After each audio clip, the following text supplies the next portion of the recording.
திருவாரூர் ஸ்ரீ கமலாம்பாள் தெப்பக்குளம் ஆத்மநாத சுவாமி அது இருக்கார் பாருங்கள். அங்கே இருக்கிற மூலவர் வந்து ஆத்மநாத சுவாமி. நேராக கம்பி கட்டியிருக்காங்க. அந்த கம்பி வழியாக தான் அப்படியே கம்பியை பிடிச்சி தான் போகணும்.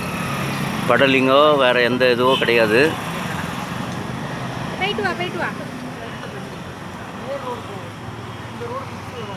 இன்றைக்கி வந்து பிரதோஷம், வைகாசி பிரதோஷம். அதனால் குருக்கள் போகிறாரு. இன்றைக்கி வந்து உள்ளே யாருமே அலோடு கிடையாது, வெளியாள். ஒன்லி அந்த கோயில் நிர்வாகம் பண்ணுறவங்களும் குருக்கள் மட்டும்தான் இன்றைக்கி அலோடு. ஏன்னா சாமி வந்து தெப்பத்தில் இருக்கிறதுனால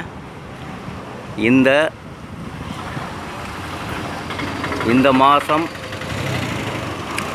பிரதோஷத்துக்கு யாருமே அலோடு கிடையாது. சிவாய நம, சிவாய நம, சிவாய நம. பாருங்கள், எல்லாம் போட்டில் போகிறாங்க. போட்டில் போய் ஒரு கம்பி, நீட்டாக கம்பி இருக்கும். அந்த கம்பியை பிடிச்சி தான் நேராக தெப்பக்குளம். அதாவது 5 வேலி தெப்பக்குளம். ஒரு வேலி என்பது 1000 அடி நீளம், 700 அடி அகலம், இன்ட்டு 5 வேலி போட்டுங்க. அப்போ எத்தனை சதுர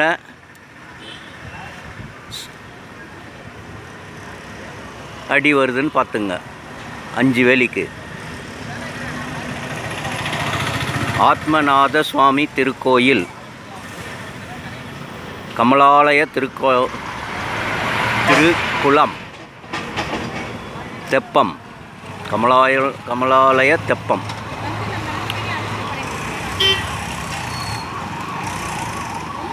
சிவாய நம, சிவாய நம, சிவாய நம. போட்டு வந்து நெருங்கிடுச்சு அங்கே. இல்லைனா மற்றபடி மாத பிரதோஷத்துக்கு எல்லோருமே அலோடு. சிவாய நம, சிவாய நம, சிவாய நம, சிவாய நம. ஓம் சிவாய நம, ஓம் சிவாய நம, ஓம் சிவாய நம. நமச்சிவாய, நமச்சிவாய. ஆத்மநாத சுவாமி திருக்கோயில். என்னம்மா சொல்லுவாங்க? நடுக்கோயில்னு சொல்லுவாங்க. ஆமாம், தெப்பக்குளம், கமலாலய தெப்பக்குளத்தில் நடுக்கோயில். ஆத்மநாத சுவாமி. அம்பாள் பேர் கமலாம்பாளா? கமலாம்பாள் வர மாட்டாங்க.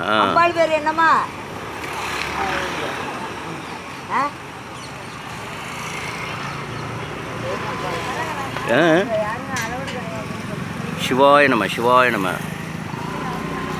நமச்சிவாய, நமச்சிவாய.